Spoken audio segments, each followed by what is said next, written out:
Yo, what's good? Xtra Mild Sauce Podcast, episode 13.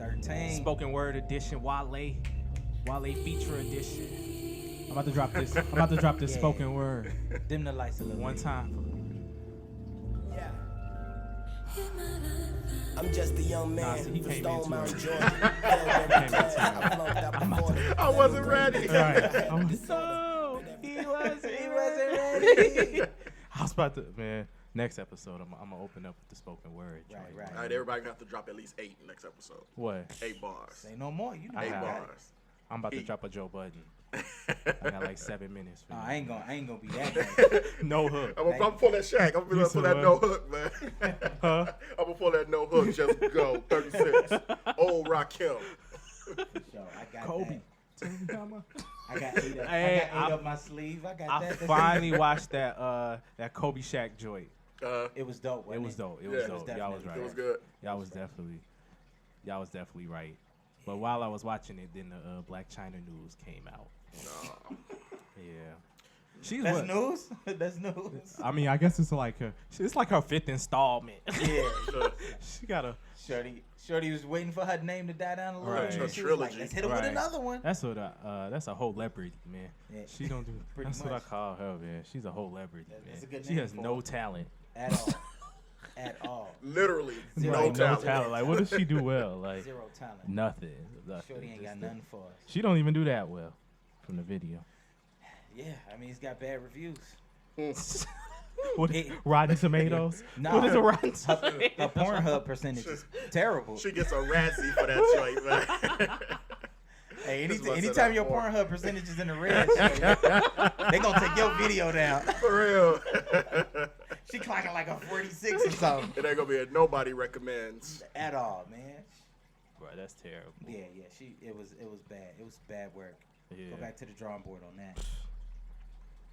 Yeah. Let's really get into the episode, man. We done veered off, man. Hey. We done veered off the road a little like, bit, get us man. back on track. Get us Right, back on track. right. College basketball scandal, man, this week.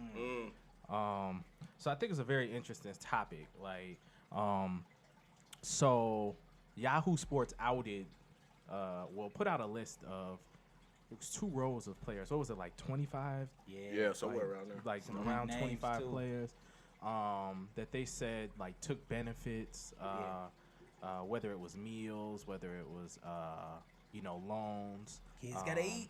Yeah. Yeah, and so big names were on it. I mean, players that everyone knows. If Dennis you watch Smith college Jr. basketball, yeah. Well, even NBA Yeah, cats, there's right? NBA players Kuzma, too. Yeah. was on there. I'm thinking who else? DeAndre Ayton, who's projected to be the number 1 Yep. pick. Yeah. Sexton. Sexton we Yeah. knew about though. Mhm. Remember, Sexton sat out a game or two That's at true. the beginning Yep, of yep, the that's year. right. That's right. Yeah. But he didn't take anything, so Mhm. the NCAA, he was very open about what happened. Yeah. Yeah. I think his parents went to dinner with an agent. They made Bridges pay $40 today because his parents had a dinner. Yeah. Yeah. Which I think that's ridiculous. Like, Yeah. how do you tell them that it's okay for them to go through the draft process, Yeah. and meet with an agent and everything, as long as you don't sign with him, Yeah. and then go back and then get upset with them about talking to an agent, like or the meals that their family had, like they weren't even there, for these It's trash, situations. I'll be honest, I don't like it. Yeah. So I think the big thing for me, like, I know that this has been an argument for several years at this point in time. Yeah.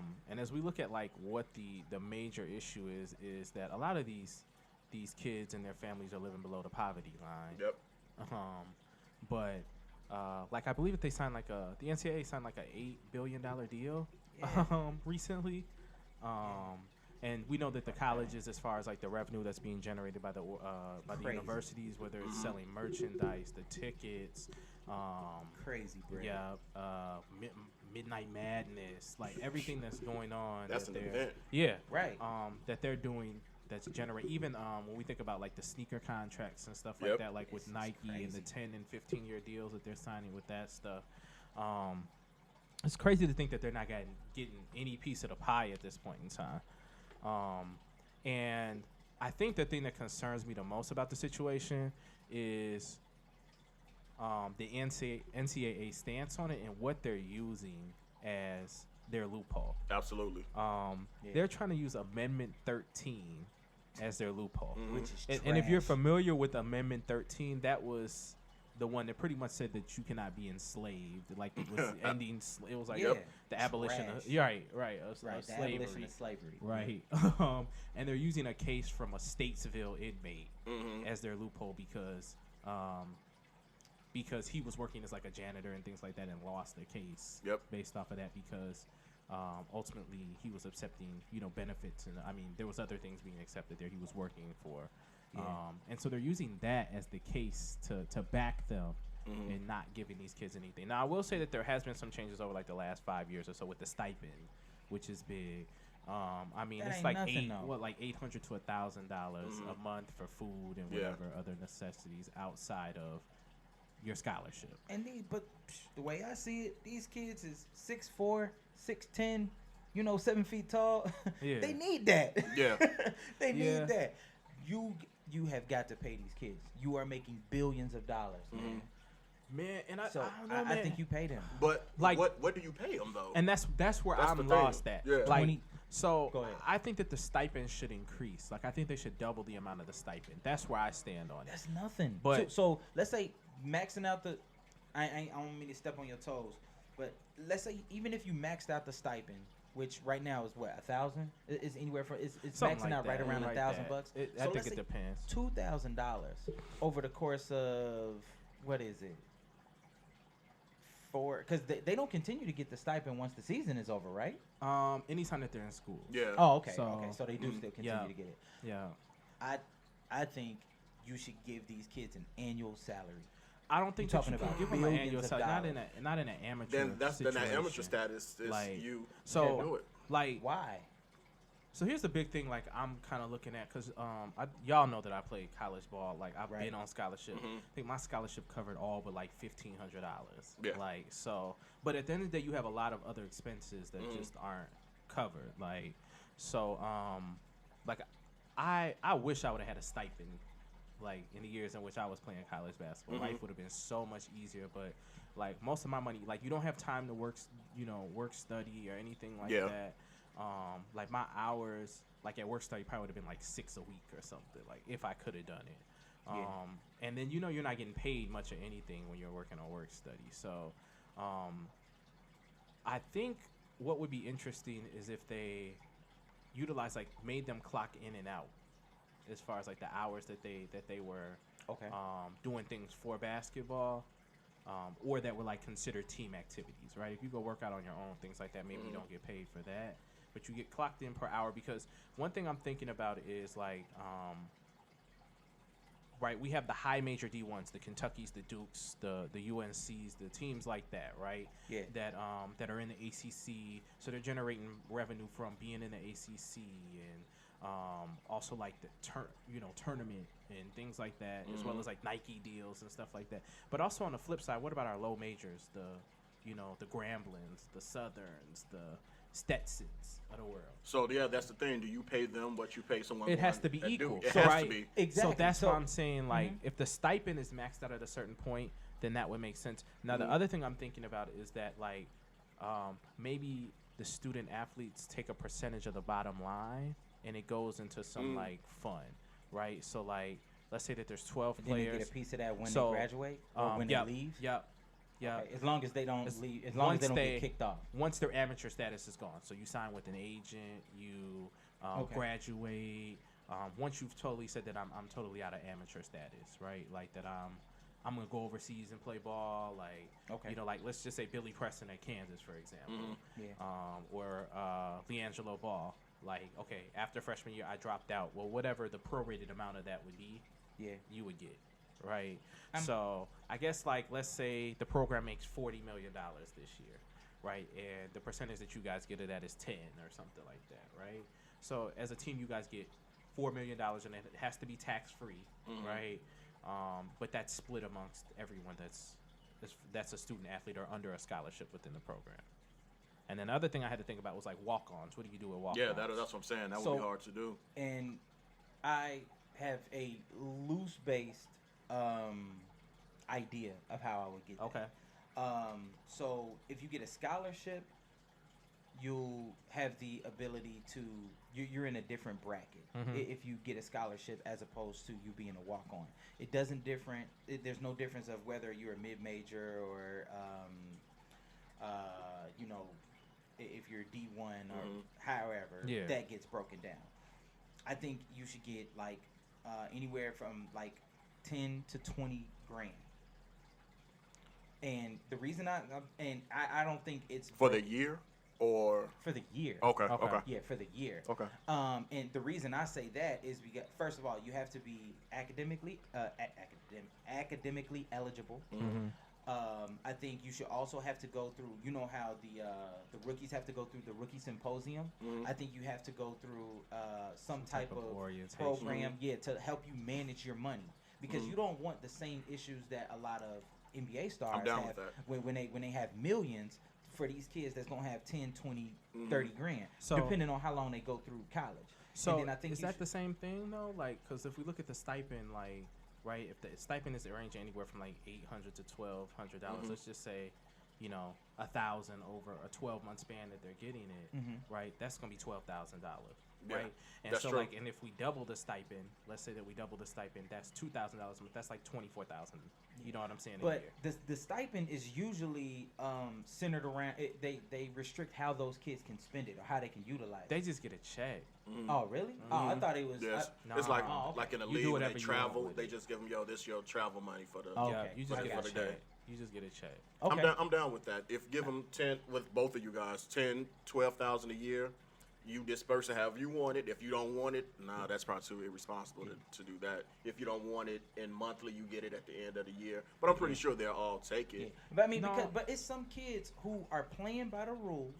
They're not doing anything extra. Most kids. Right, Let's most say like kids. 85-90%. They playing by the rules. Yeah. So what about and they're extremely poor. So what about the programs that aren't money generators?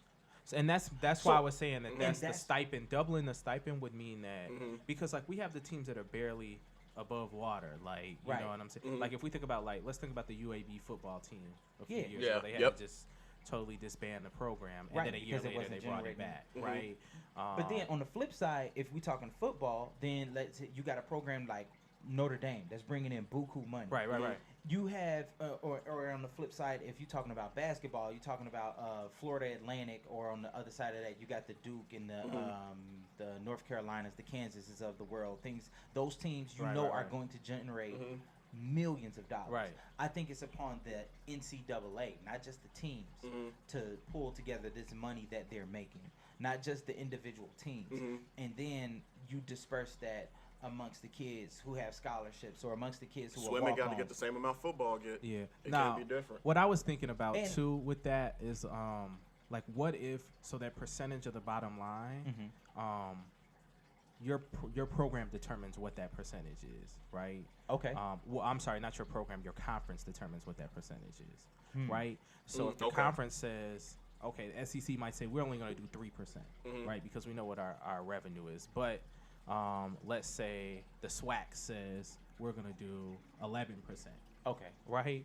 That's your choice to go to the SWAC, but it creates more of a level playing field when it comes right. to divvying up. Exactly, because you know at the end of the day you're going to have more money. I went to the SWAC. It wasn't I didn't have like the televised games and things like that and the opportunities like that, but playing in the SWAC I do have money to come back to later. So it would probably have more of these top tiers. Like think if Trae Young went to Southeast Missouri State. Or something, right? Like what that would do for that program. Exactly. So then you have more kids. You'll have more of these high-end, or highly rated kids going to these smaller schools. Yeah. I think also what you should do is the kids who win, the Conference Player of the Year or the Wooden Award, they should get incentives on top of that. The same way, I don't know about that one, man. That's kind of sketchy. Why not? I'm gonna listen to it. Go ahead. Because speak, brother. the way that it is in the NBA, those kids are those are the ones who we're looking to usher in this new regime to take over the reins in the NBA. I feel like I think it's just stepping stones with them being able to show their worth and eventually how they'll be able to be on that NBA plan. Once they get to that platform. Yeah. Okay, so say this for the Heisman. Who won the Heisman this year? Was it Baker? Baker Mayfield. Okay, Baker Mayfield. Who came in second? Whoever Lamar Jackson. Let's say Lamar Jackson came in second. So both had good years. So Baker is entitled to this extra money, but Lamar isn't.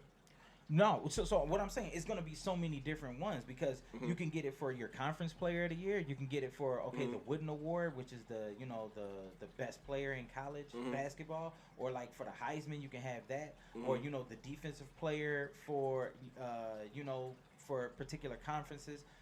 They got so many different awards. So the scholarships have incentives then if I you mean, do all that. My other thing is like I don't even know if we should do all of that. Like my other thing is like, what if we allowed the kids to just make money off of the merch?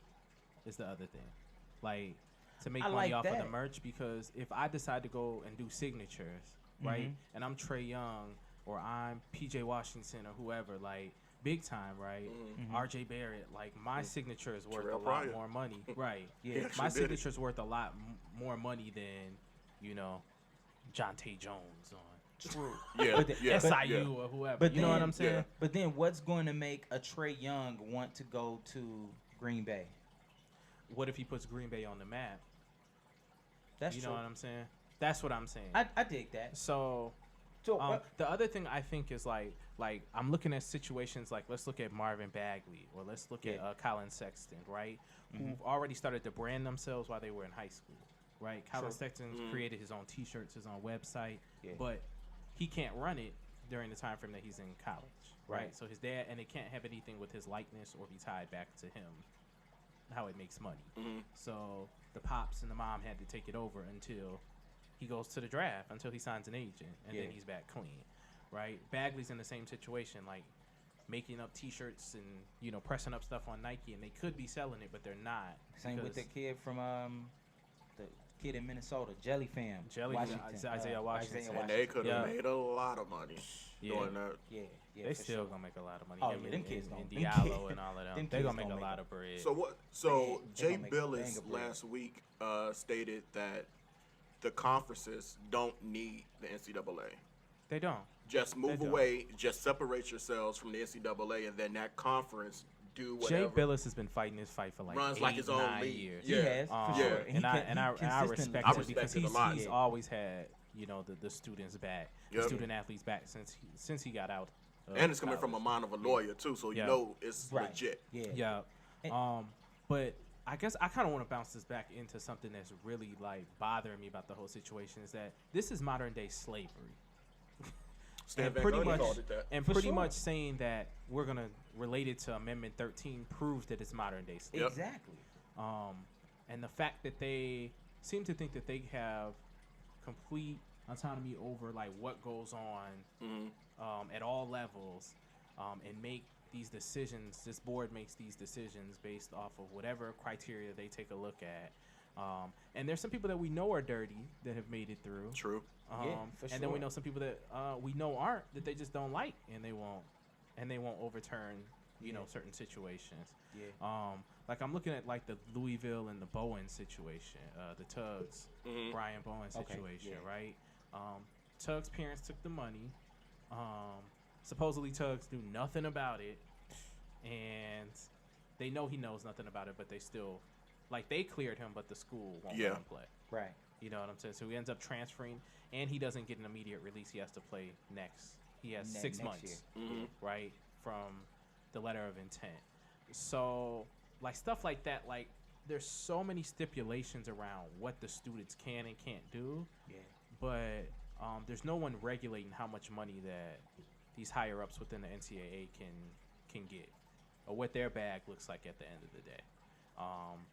I really feel like we're in the same situation with like Goodell, like as black athletes and student athletes, like we're getting to a place where they're pretty much turning themselves into God, like, and telling us, like, and telling you they pretty much running these kids.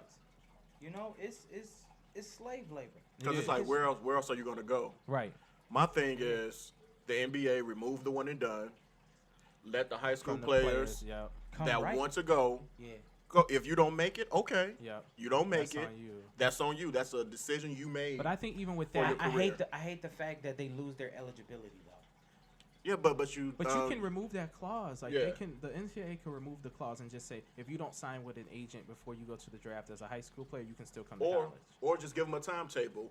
Okay, this is what your projection is. If you don't like your projection, you have until this time to sign your letter of intent or to read whatever you want to do. Because a college kid can declare as many times as they want to. Absolutely. Yeah. They just changed that like last year.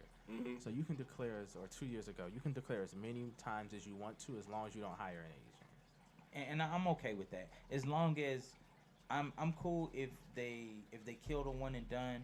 But if you're gonna do that, don't let these kids make a decision where it's like, okay, I'm ready to just jump from high school to the pros, and then they go through these 2 rounds and they don't get scooped up, and then all of a sudden it's like, oh man, I can't go get an education. That's the chance you make though, because college is a good thing going.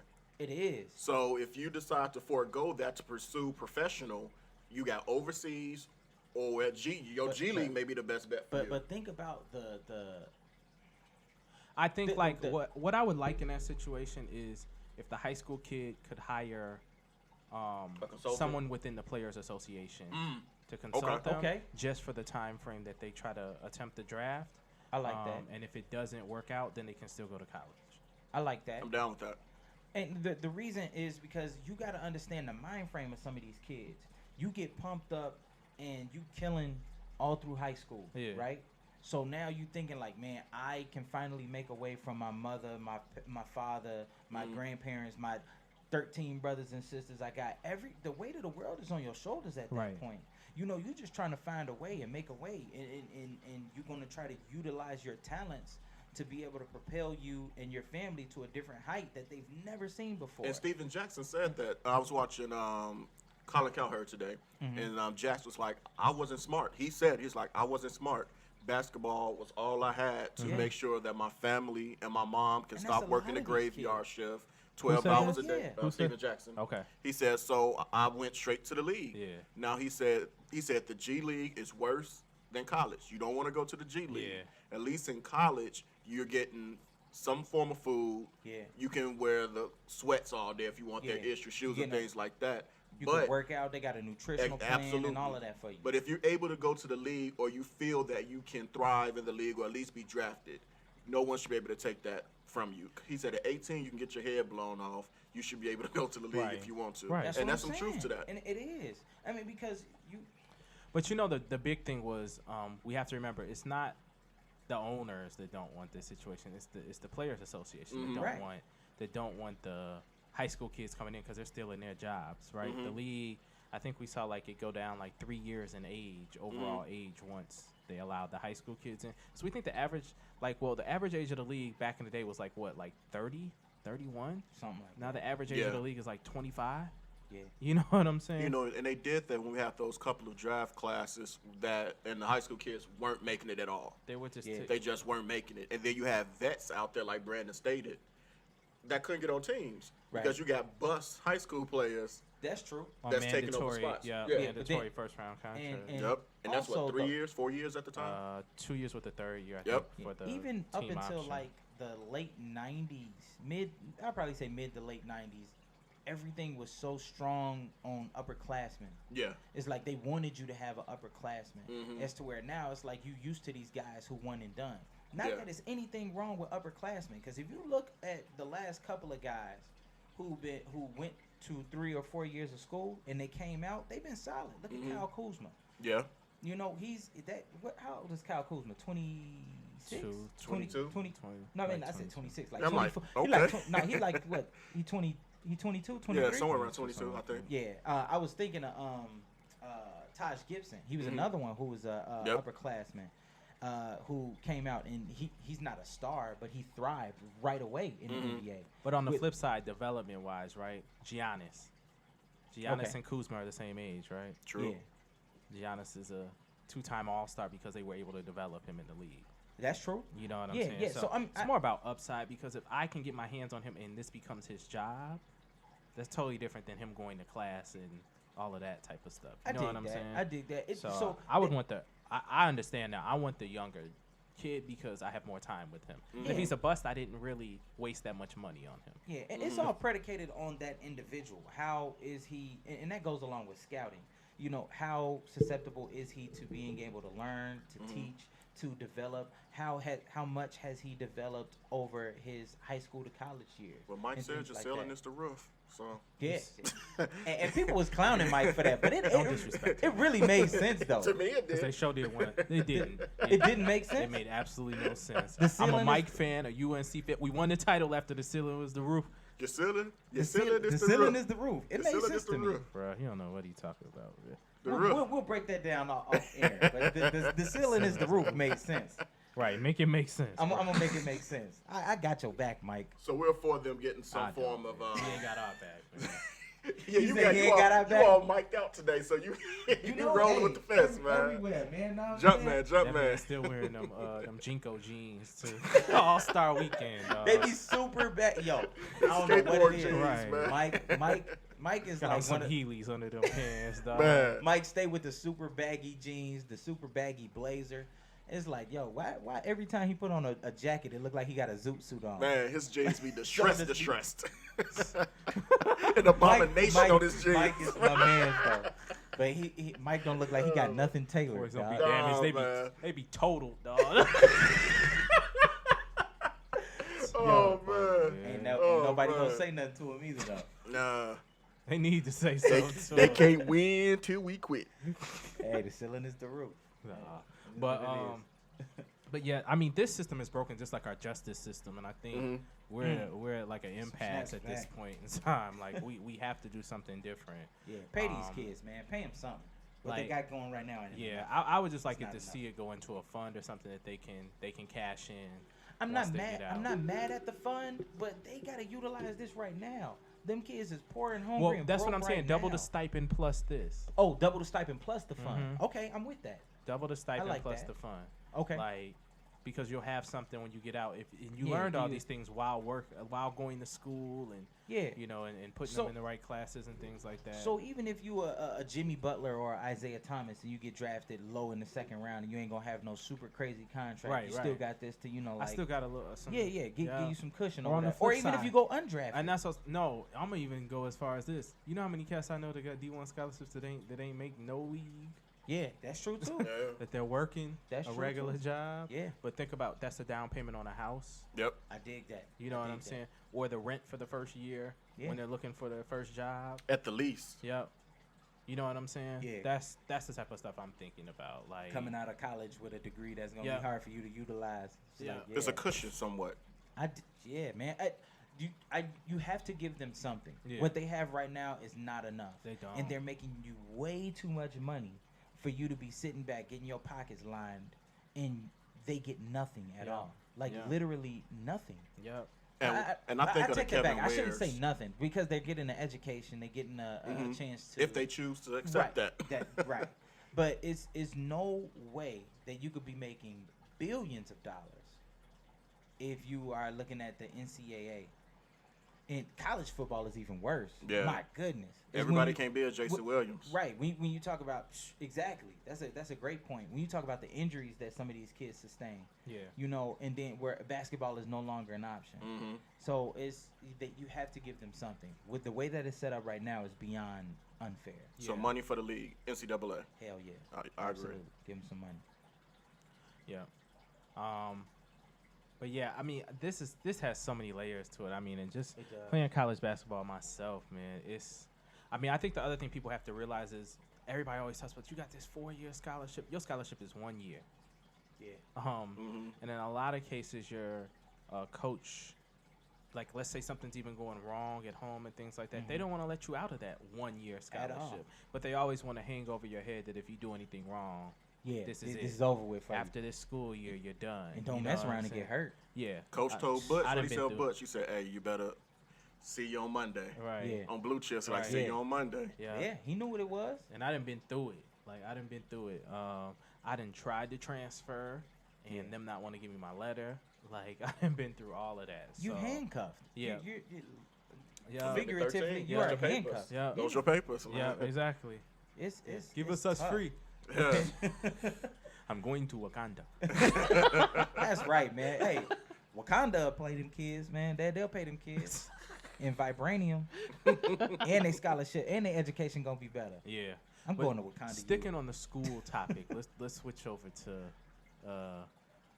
Trump's proposal for clown educators, teachers with guns. Clown. That didn't even make sense when he even thought of that to himself. That clown. I can't say it enough. Clown. You know how many accidents just happen on accidents? You know, it's like, look, I am. Two kids fighting. I'm sorry, two kids fighting. You can't break them up. What, you gonna pull out the rabbit and start hunting? That's what Come on, man. You can't. I am a gun owner. I am an advocate of guns, having guns, owning guns. Mm-hmm. I feel as though I am a responsible gun owner. I keep my stuff locked up. It's safe. I got kids. It's not accessible to them and things like that.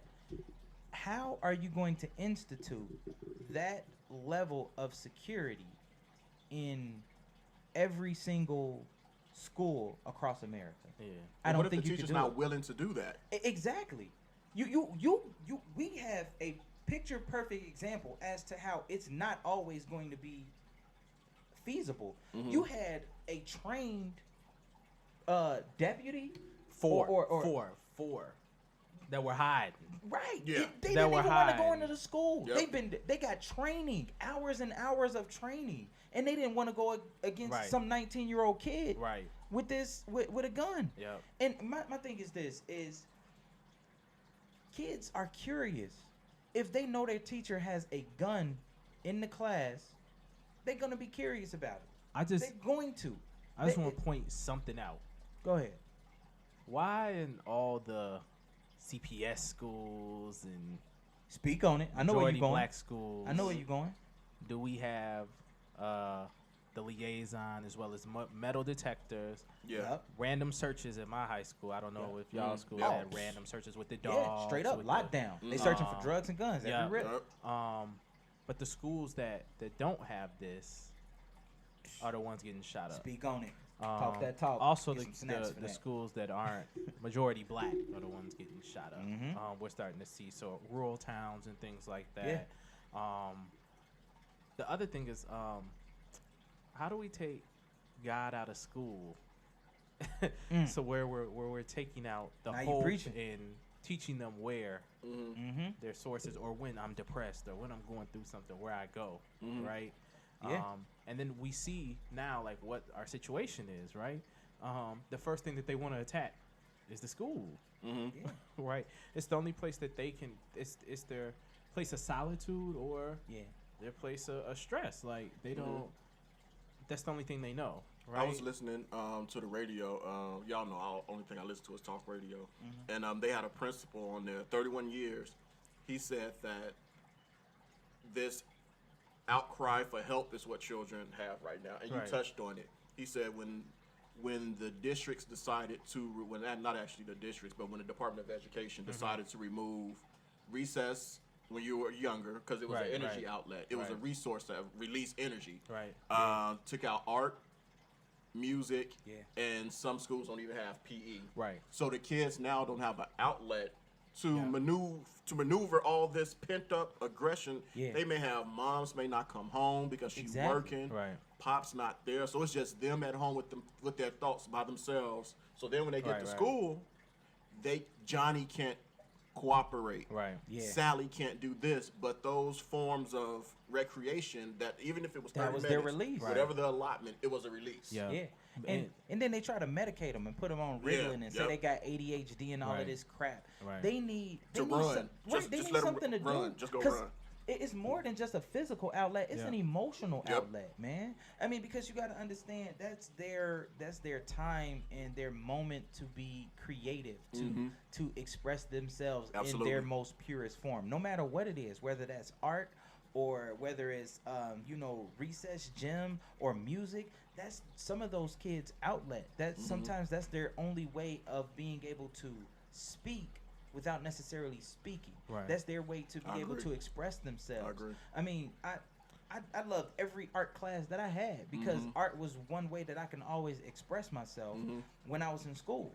You know, so I'll be in a lunchroom or sneaking in the gym like I was not doing that. Yeah, man, it's you can't take away these I guess electives or extracurricular activities for these kids. Sometimes you don't know how much that means to them for that 30, 40 minutes or that hour that they get with that. But think about, like, and my other thing is, like, even if we don't have the recess, but, like, let's think about, like, our kids that we know that go to Catholic schools and things. Like, think about, like, a St. Rita or something. How many Catholic schools have you heard about in this country getting shot up?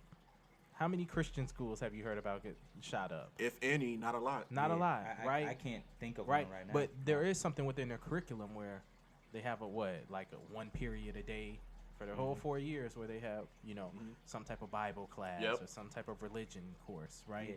Where it's teaching them those things, which I'm sure later on down the line, whether it's home at night, whether it's 10 years down the road, but you go back to that, right? And so if we implemented that back in schools, like, I don't remember any school shootings in the 60s, and they had guns. Yeah. I don't remember those things happening. You know what I'm saying? And so, and the world was a lot worse overall, like with segregation and things of that nature, right?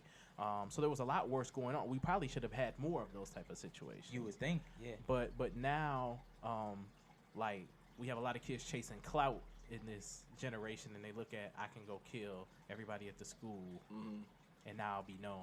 Yeah. You know what I'm saying? Like, there was a threat at one of the community colleges today. I forgot which one it was. Yeah. I forgot which one it was. It was like one in the far west burbs. But pretty much like he was gonna come to school, or tomorrow it is that he was gonna come there and shoot the school up. I think he put it on Twitter. And that's another thing that I think just needs to be closely monitored, because they said that this kid spoke about it. He talked about it, and they knew about it, and they didn't take the threat seriously. I think anytime that you're talking about somebody who is talking about bringing some type of violence to any school, you got to take that threat seriously. Zero tolerance. Yeah, you can't, because what if?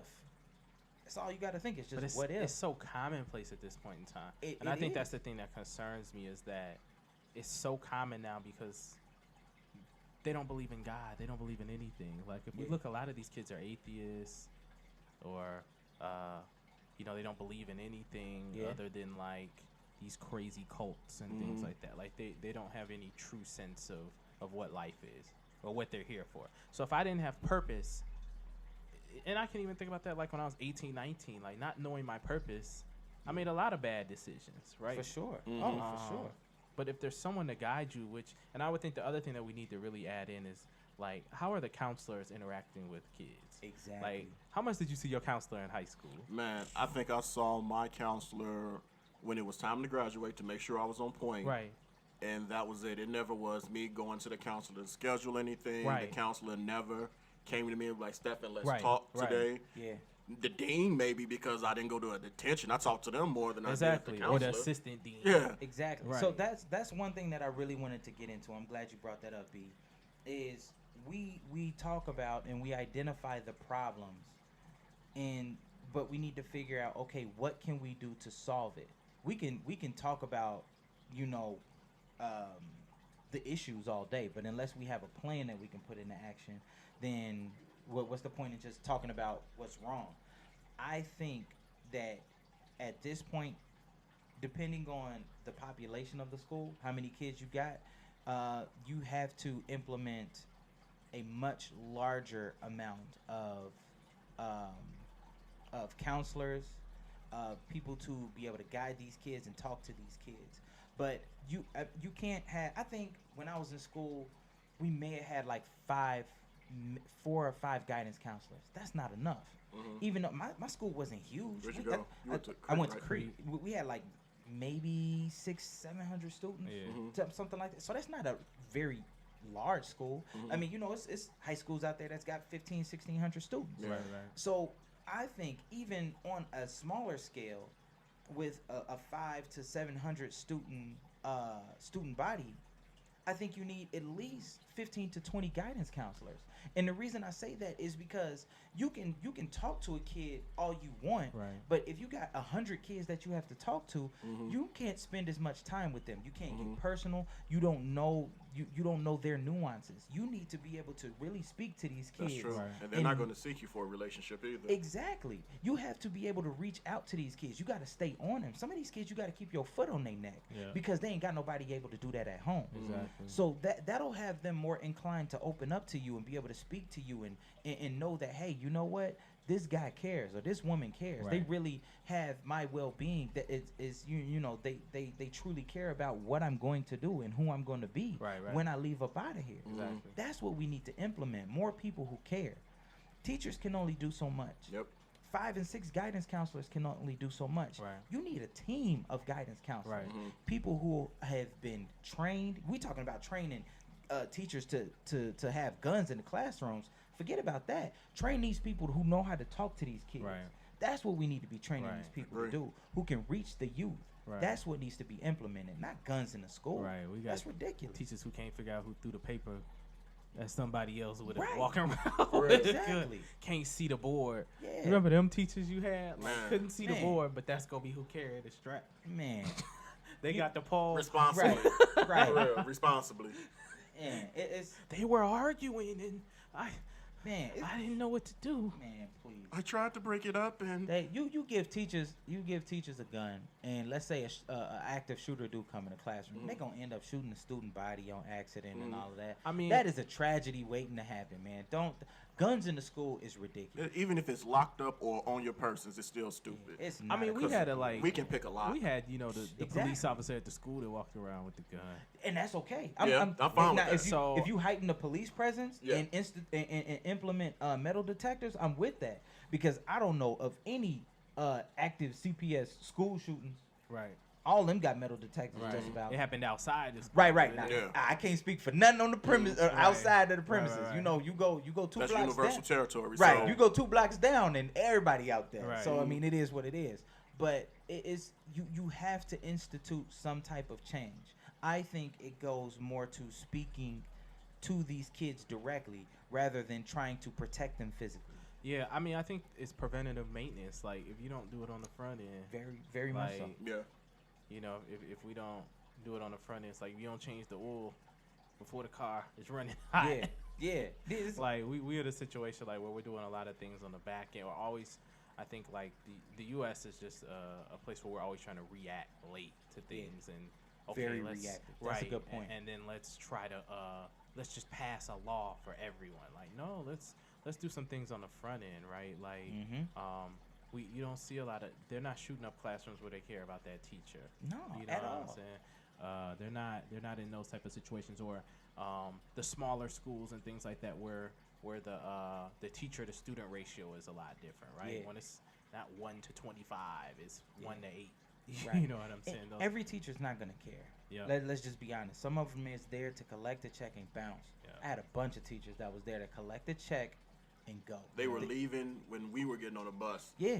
They was leaving Yeah, out too. they was pulling out before us. Yeah. It's like ain't no after school program, and I grade your papers when I get home or whatever. And it's a big problem in high school. I just think for the sure. high schools are so big, especially like in a lot of these areas. There's 1 or 2 high schools per city. You know what I'm saying? And so there is, like, they're burnt out. Yeah. I think in a lot of situations. And So there's not a knock on teachers because they have a hell of a job on their shoulders. Yeah. It's not easy to be a teacher. exactly. But we have to find more people who care. Yeah. And if you're a teacher and you have a curriculum to teach, it's hard to be a teacher and a guidance counselor. Sometimes you being a mom or a dad and all of that. You got your plate is full. Yeah. So I'm not trying to heap even more responsibilities on teachers, because a lot of teachers do care, and a lot of them are putting on multiple hats throughout the day because they can see the body language is different in one of their students. Exactly. And they don't get breaks. They have to Yeah. cover lunches. They don't get the none hallways. of that. It's a lot of teachers who are putting forth 110%. But on the flip side of that, I think we need more people who are designated to just sit down and speak and tap into these children and figure out what's going on. Yeah. That's what we need more of. putting guns in the classroom is idiotic. No. Start off by bringing back the arts. You'll find a lot different if you do that. Chance the Rapper. Yeah. Chance the Rapper, Yeah. The way to go. Bring back the arts. Yeah. Yeah, I totally agree. I mean, I think all of these things that we're talking about, I don't think it's one thing in general. I think it's going to be 4 or 5 things. Oh, for sure. Oh, yeah. Absolutely. And we're not going to reap the benefits probably for about 10 to 15 years. And it depends on when they start to implement them, if they start to implement them. Yeah. Because I know we're going to see the difference with, like, those kids, the Chance and them. Or like with the coding classes and things like that, because they're learning skills that, they're going to come in with a different mindset. Yep. They're going to be excited to come to school because of the way that it's presented. Exactly. And they're going to be going there with people who care. Yeah. So it's going to be a totally different mindset for those children, because they already see, you know what, it's somebody who cares enough about me when I get here. So not only am I going there to do something that I want to do and it's going to be fun, it's going to be presented in a way that will be exciting to me, but then when I get there, it's going to be people who are excited to see me there. Yeah. That's what they need. Exactly. There's so many kids who are looking for a release when they get to school because we don't know what they're dealing with at home. Mm-hmm. Those are the things that need to change, man. And like you said, it's not just one thing. It's a multitude of things that need to change. One thing I don't want to overlook is what you said is putting religion back in school. Yeah. Because the numbers don't lie. I don't know too many Catholic or Christian-based schools that's getting shot up. Right. Ain't nothing going on at Marian Catholic. Exactly. Ain't nothing going on in St. Rita. Right. I don't see that happening. Yeah. And so something needs to change. I think the things that we just talked about would definitely be a step in the right direction. Guns in the classroom is probably the worst thing that I've heard. Mm-hmm. That's just absolutely stupid. Yeah, and I think I think there should probably be 4 or 5 armed people at the school. I'm okay with that if they're police officers, if they're whether it's off-duty enforcement. police officers or whoever. I mean, I'm not even that confident in them at this point. But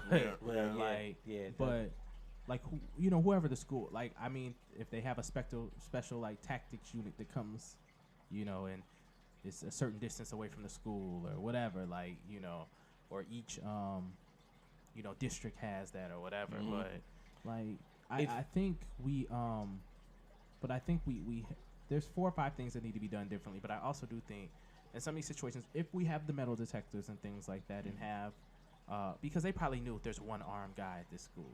Yeah. And if we can get him out the way, if we can clean him up, like, it's fair game. You know what I'm saying? Like, but Columbine was like that, right? Yeah. Like they knew exactly. It's tactical. They're not just going in and just exploding. Because one thing's for sure is, every kid, I ain't gonna say every kid, but a majority of the kids, once the story comes out and they really start to put the pieces together, all of these are premeditated. Mm-hmm. These kids plan this out. Yeah. Mm-hmm. They think about this. Some have left notebooks or manuscripts behind to let you know, like, hey, we plan this out, not for days, but weeks and months. Yeah. This was calculated. Yeah. And if they got that much time to think about that, they dealing with something heavy. Yeah. And that's what goes back to being able to speak to those kids. Yeah. But if you're talking about bringing in tactical teams, I can only speak for myself in the way that I think our people would perceive that. If you're going to bring in a tactical team, you got to have a tactical team that look like us. Or because, I can only speak from our perspective. Right.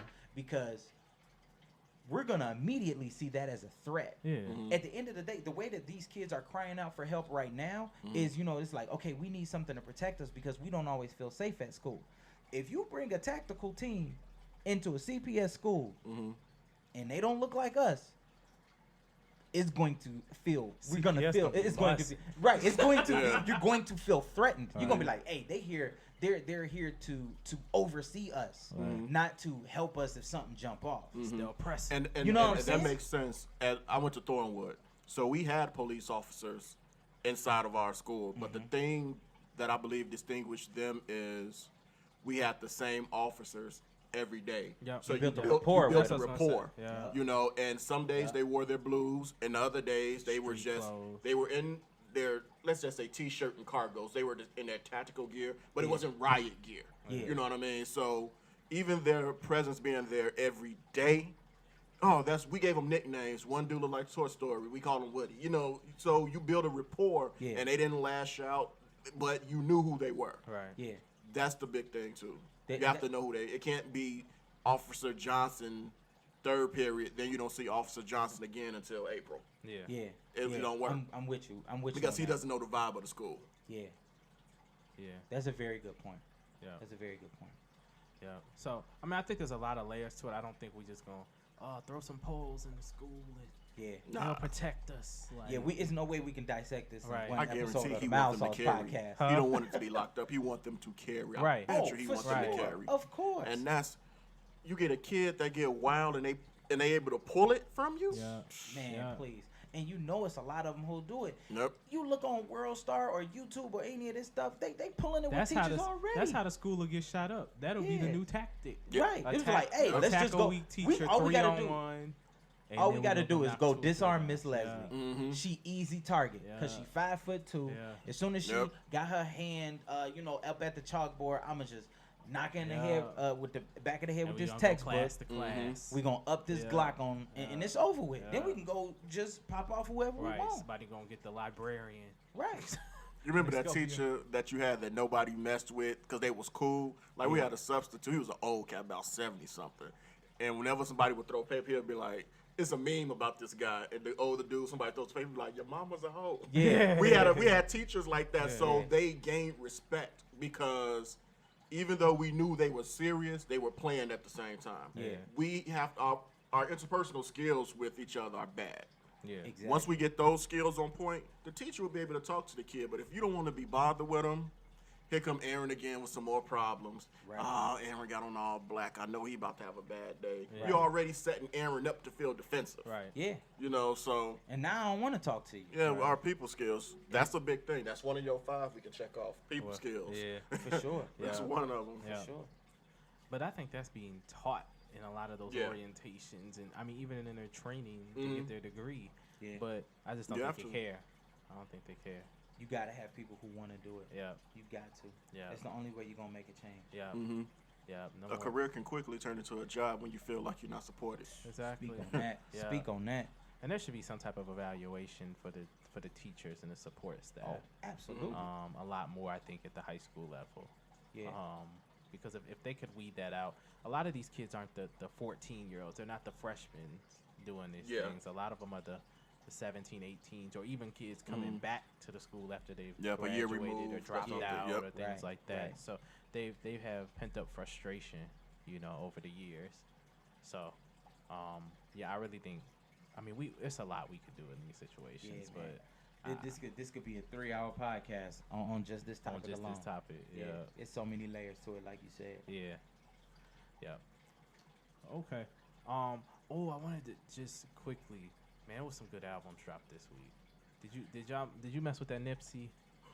I heard a couple of tracks based upon a review that I read and someone else talking about the review, and from what I heard, it was busy. I'm not nice. the biggest fan of West Coast rap. Me neither. Nipsey did his thing. It was busy, man. He got busy. I have not checked it out, but maybe we'll do a review. We'll do one next week. Cool. Yeah, it's been a minute since we got somebody up on the Mild Sauce scale. Yeah. So Nipsey, you on deck? Right. Nipsey on deck. You know what that means? You on deck. Upper room. The upper room. Oh man. Where G has. Yep. You on the way? Right. Oh man, that was dope. That Jericho Jackson. We was listening to that on the way. No, I ain't listened to that show. It did sound kind of fresh. I still gotta go back and dissect some of that. But yeah, and then Spitter dropped the joint too. Oh, he did. It's pretty dope too. That's every month. True. Yeah, he always got something cooking. Yeah. But before we wrap up, just want to make sure that we still just give a nod. Last week of Black History Month. They're always trying to short us. They give us the shortest month. Sorry, we can carry this into March like it ain't nothing. I mean, we can go for the rest of the year if we wanted to. It's enough black people we proud of. Right, exactly. But just with the college basketball scandal and things like that, I just wanted to give a nod to Texas Western. Ooh, okay. So with Texas Western, If you guys remember, it was the first all-black starting lineup. Yep. Texas Western eventually turned into UTEP. But they won the national championship with an all-black starting lineup. Yeah. And beat a powerhouse. Yes. Yeah. I think a great thing with that was that they beat a powerhouse that didn't believe in starting black players. Absolutely. And I think when they beat them, they only had one black player on the team. Yeah. So Haskins and those guys, I think they showed. I think a lot of things about the black player back in the day was that we weren't disciplined and it was weren't all smart flashy. enough and things of that nature to watch. So to watch a team, and you can even I don't know if they're still on YouTube, but I've watched some of their games and just watch how they dissect the teams and just pick them apart, moving the ball and playing good defense.